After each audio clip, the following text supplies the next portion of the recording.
Wake up, it's the first of the month. I brush my teeth and count out. Top of the morning, guys, and today we are so back. Now we have made progress on the game that I and a friend are here to show you here today. So first off, where are we at? Well, as for what I've worked on, I have modeled and rigged a slugcat so that I can start testing as a procedural animation. As of now, it has been imported into Unreal Engine, but as you can see, it's a little buggy, but for simple testing it will work. Now I haven't showcased this in the last video, I only really just mentioned it. But about 4 months ago, before I started the blended tutorials, I blocked out a good section of outskirts. It isn't textured, but it does however match the outskirts starting area geometry, which will be useful for accurately modeling the rooms when we get to such a point. As of now, I will let my friend take over. Hello, I am Mustard Man. I'm the co-developer of Rainworld 3D. My friend Wooddeds here is the main developer, and so far I have been doing blueprints, and Wooddeds has been doing everything else. Here's the progress I've made. Okay, basically, this is the thing for grab. It doesn't really work at all. It doesn't do anything, that's what I'm saying. It was like a little thing that I'm gonna update later. So, yeah. Over here is bouncing. This is like, well, first of all, you activate it by pressing that shift, but it first will uncrouch you if you're already crouched, and will push you forward, make you jump, and push you forward again. And then here's a character with a ton of stuff on it, and here's the actual input action thingy. Here's all the stuff that like sets them walks and jump, like with speed and velocity, and that just in the way I did it. Over here, this is crouching for self explanatory. It just crouches when you press left control or C. That stuff on the side is just debug stuff. This, like the camera input and input mapping context, all that stuff. The stuff I'm circling, that's just for like just this default stuff. So is this. And then the climbing, I added onto the default stuff, but it's so obviously it's not like a default thing, but basically just press C and then it makes you climb. That's just the stuff that makes you go up and down, I guess, and the other input stuff is over here. So here's where like, the press C is, and it checks if you're not climbing, then it makes you climb if you're not, but only if you're not. And then so yeah, basically that just does like it's like a toggle anyway.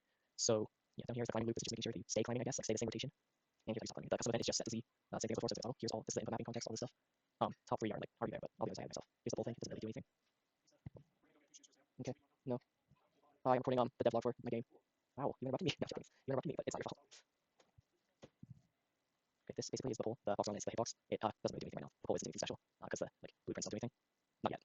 Here is the testing map. It's not that good, but it works. You can pounce, like I already said, by pushing left shift. You can also like chain it to do bunny hops. It's pretty overpowered. I'm gonna fix that. This is the pole. Lets you climb it, but technically you can climb everything just for now. You always will be able to climb everything, but most things will only be climbable for a few seconds, but the pole will infinitely be climbable. Okay, so down here, this is the character, like, these are all the movement settings. I put the gravity really high so that you fall normally, because the default Unreal it's not that good in my opinion. It doesn't work for what we're doing. This coordinated walk speed, crouch speed, all of that stuff. Down here is the jumping. It's very high to counteract the heavy gravity. And here's like the air control. You have some air control. It's like pretty forgiving. Here's the max fly speed, because you don't actually fly, but instead of flying, you actually, the climbing is using the flying speed. So yeah, it's all this over there. And then over here is the default map. This is just the block out version, obviously, but yeah, obviously it's not finished or detailed or any of that, but we got a few rooms. So yeah, if I go into it, obviously it does not look like normal Rainworld, but not yet at least. You can, oh yeah, I forgot to explain the crouching.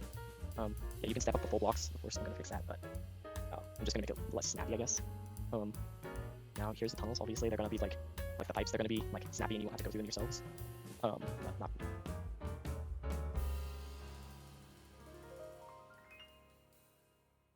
Bell.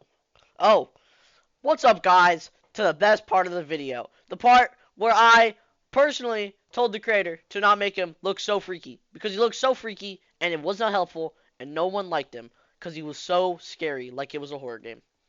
Anyways, that's all I have to say. Make sure to have fun. Now that Mustard Man has double the screen time of me, I'm going to end off with where I expect to be next devlog. Now, for the most part, where I expect us to be is that I will finish and prep the procedural animation, as well as polishing the movement that Mustard Man has made to this point. I may also work on ragdolls because it's funny. In terms of what Mustard Man might do, he is going to make the lizard AI and work on getting working items. We may also work on the same aspect of getting objects to be pick-upable at the same time, because that would require both animation and coding. So that should conclude this one. See ya next month. Or will it?